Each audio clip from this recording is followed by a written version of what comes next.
This year is 2024, and Venerable Ajahn Chah was born in 1918. He was ordained in 1939. He learnt Dhamma from the founder of the Thai forest tradition, Venerable Ajahn Mun, as well as Venerable Ajahn Ginari and Venerable Ajahn Tongrat. And he came to stay in Wat Marp in 1954, which is my birth year. So I remember well that from 1954 till this year is 70 years. And this year is the 106th anniversary since his birth. And Venerable Ajahn Chah has passed away 32 years now. Talking about Ajahn Chah's passing away, it is just of the body. But his disciples, the monks, novices, and all the lay people recollect him in their hearts. In line with the teachings of the Buddha, Venerable Ajahn Chah has said that the Buddha has been enlightened and attained parinibbana already, but the Dhamma that will make one a Buddha is still here. The practices, training, and teachings that Venerable Ajahn Chah gave that will make his disciples to understand the Dhamma, these teachings are still here. They are solid. And there are the Sangha of monks and lay people who come together with solidarity to practice and have done it continuously for 32 years now. And time passes quickly, 32 years, from 1992 till 2024 now, and we still recollect Venerable Ajahn Chah's virtues. And the virtues of the Samma Sambuddha, the perfectly self-awakened Buddha, are boundless. The virtues of the Dhamma, the virtues of the Sangha, are boundless. All these things can arise from the Barami, the spiritual accumulations of the Buddha, that he built Barami and coming to be enlightened. He is the supreme first teacher. He is the foremost Sasada, the founder of the dispensation in this world. He gave the Dhamma and taught it, and this made the Buddha's teachings to be carried on by the Sangha till the present day, carried on till the great teacher Venerable Ajahn Mun, that had attained to becoming an Arahant, who had taught his disciples, many great teachers amounting to up to 100 monks, and there is our Venerable Ajahn Chah included here as well. Ajahn Chah had sacrificed and taught his disciples constantly, even when he was sick already, and the faith of his disciples wanted him only to receive guests at a specific time, and wanted to fence off his kuti, his dwelling. He said that he felt sorry for those travelling from near and far, who wouldn't be able to meet him and would feel disappointed. This was his great metta, goodwill. This is the boundless Dhamma and the boundless Sangha. And he didn't take much rest. In the day he wouldn't rest. He said that to fence him off like this, he wasn't a cow or a buffalo. To go and fence off his kuti. He liked to be free, and he had metta to his disciples. And we see that every day during the anniversary of Ajahn Chah's passing, there is Dhamma practice at Wat Marp. His disciples come together with hearts of faith, both the Sangha from in Thailand and other countries, and the greater public as well. Coming together like this, it is something amazing. At the time when Venerable Ajahn Chah was still alive, on Magha Puja, for Katina, and his birthday on the 17th June every year, these were the days set up that the Sangha would gather together. They were intent to come to practice Dhamma and to listen to Ajahn Chah's Dhamma. It was a rare opportunity to listen to the Dhamma. Even in Wat Marp 50 years ago, the monk's life there was not easy. In the beginning days, for alms food, 1 banana, and they had to eat the peel as well, so that you could be full. In my time, in 1976, One banana was hard to find. There were 70 monks and novices, and one banana had to be cut into 4 pieces.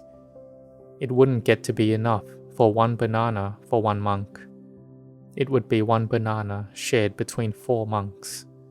We wouldn't even hope for any sugary drinks, sugar, Pepsi or Coke. It would be only after a long time before it would happen to come in once. It was a very long time. In a month, we may open it for evening drinks just one time. It would be stocked up till it was enough first. But we could live. What for? It was for learning the monastic practices and for the Dhamma. It was hard and difficult, but the Sangha had hearts of faith. The Dhamma that Ajahn Chah gave was what uplifted our hearts. It gave us fullness of heart and bliss. With food, it would give fullness temporarily, but the Dhamma would give more fullness. It was for one who is searching for freedom from all suffering. Even though Ajahn Chah has passed away from us for a long time, 32 years now, but his monastic practices and training that he taught and instructed, following in line with the teachings of the Samma Sambuddha, are still here. If we are to practice them, we will see the Dhamma. We can attain to the Dhamma. It is like the knowledge of teachers is still here. If we learn the knowledge of teachers, then we can become a teacher. Or one who has determined to build more barami will be able to do it. Because the Dhamma is still here. We can say that the Buddha is still here in the Dhamma. Venerable Ajahn Chah is still here in his training, practices and teachings, and in the Dhamma as well.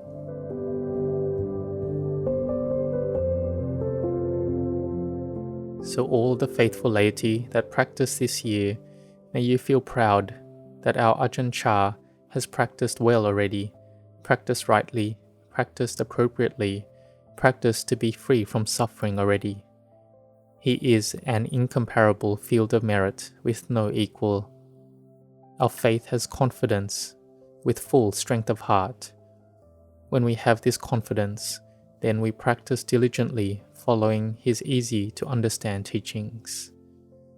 Sometimes our mind thinks of bad thoughts. Then he says for us to throw them away. Don't be anxious and suffer over bad thoughts.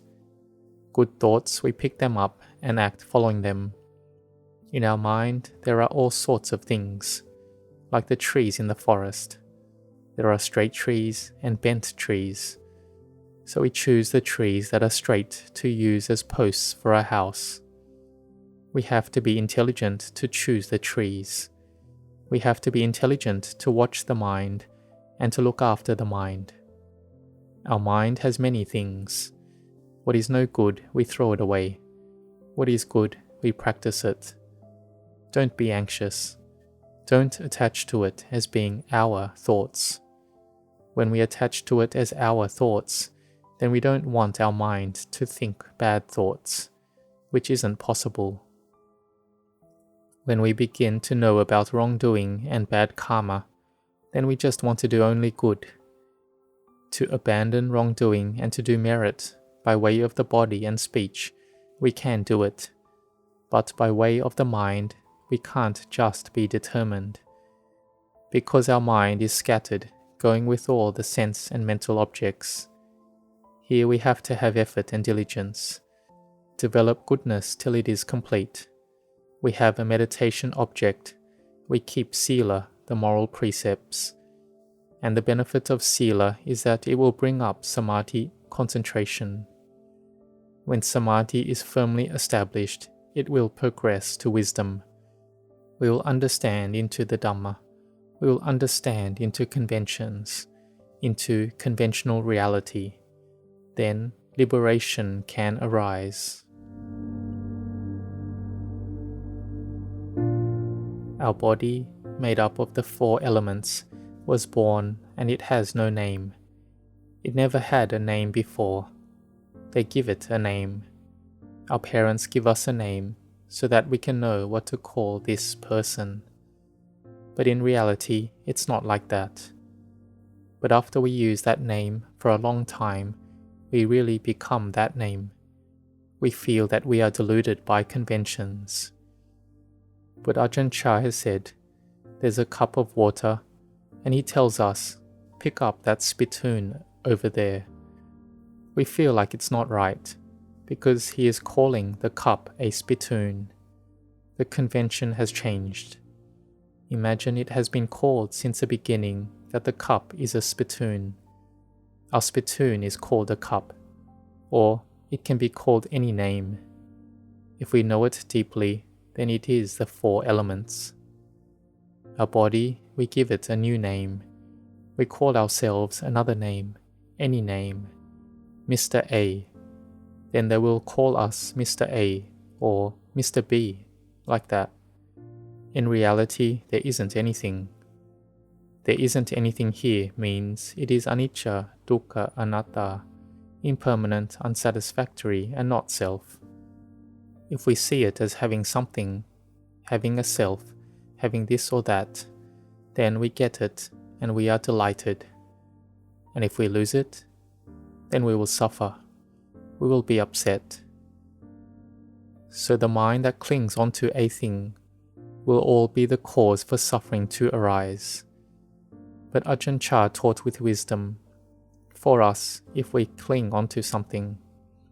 Sometimes a person would paint a very beautiful portrait of him. They were overjoyed. He didn't praise that person, saying he had painted a beautiful picture. He would teach Dhamma. This is beautiful, but if a sharp knife cut and ruined this picture, what's your heart going to be like? This is the danger here. It is suffering. The person who painted the portrait to offer understood, oh, this is true. We would suffer. To be delighted that this picture I painted was beautiful, it is a danger. So he taught us to let go, not to attach and cling in material phenomena, in mental phenomena, in the feelings from all the sense objects, and this can overcome suffering. And though we may not be able to practice this 100%, but it is the correct path, that the material and mental phenomena are impermanent, unsatisfactory, and not self. This is correct. He taught directly. Whatever arises in our feelings, I like this. He taught, it is not sure, not permanent. This I don't like at all. Again, it is not sure, not permanent. Sometimes we meet someone who we really like. We really get along with them. We say it is not sure, not permanent. We don't get along with someone at all. Again, it is not sure, not permanent. We teach it so our mind gets intelligent. This is wisdom. Teaching it like this requires effort. We need mindfulness and firm samadhi, and then wisdom arises. And we are intent to meditate. So may your mindfulness be in the present as much as you are able to. So coming to the anniversary of the passing of Ajahn Chah, that is the passing of his body, but his heart is pure. If we want to be with him, then we need to practice following him, so that our heart becomes pure following him as well. So we do walking meditation and sitting meditation, or on the 16th January every year, some people intend to not sleep on that night. Can we see that by the parami of the Buddha, Dhamma and Sangha, we can have the inner strength to not sleep. We have great fulfillment. Both the Sangha and the laity don't sleep. They recollect that 48 years ago, there were thousands of lay people who didn't sleep like this, who would listen to Dhamma all through the night. The Sangha of 500 monks wouldn't sleep and lead the all-night meditation practice. It was a very beautiful picture. It was people who were determined to puja, to give homage to great virtues. There was homage with fragrant flowers, with food, rice and sweets, and there is the homage of practice to the Samma Sambuddha, Dhamma and Arahant Sangha, Venerable Ajahn Chah, and we will gain great results from this. Even by bowing and paying respects, we already get results of merit and goodness. But from Dhamma practice, it gives immensely greater benefits. Even some people who aren't able to come this year can intend to go next year. Those who didn't come this year can be at home and practice following it online. Or being in other monasteries, we don't sleep as well. We practice and meditate all night, not sleeping. We don't have to travel. We can be at the monastery, at home, and we can practice going without sleep. We are sincerely intent, as if Ajahn Chah is right here, in front of us. So we are determined to practice, and this is our good opportunity. So may you be determined, even though Venerable Ajahn Chah has passed away 32 years ago, but his training and practices are still here, and for us to see him, we need to see the Dhamma.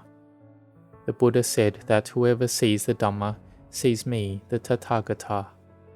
If we see the Buddha, from seeing the Dhamma, we also see the Sangha of the Buddha. It comes together, the Buddha, Dhamma and Sangha. So may you be determined to practice, to polish away the mental defilements, to endure and to meditate, even if it is hard. And we don't just practice only when we come together on the 13th to 17th January every year. At home and at the monastery, we are intent to practice all through the year. And then coming to the time of year for Ajahn Chah's memorial, we gather together, and it is a power, an important power. So may you set your hearts on this. May you meet with happiness and prosperity. May you know and see the Dhamma. May you give homage to the Samma Sambuddha, Dhamma and Sangha. May you grow in Dhamma. May you have good health and strength. May you grow in blessings.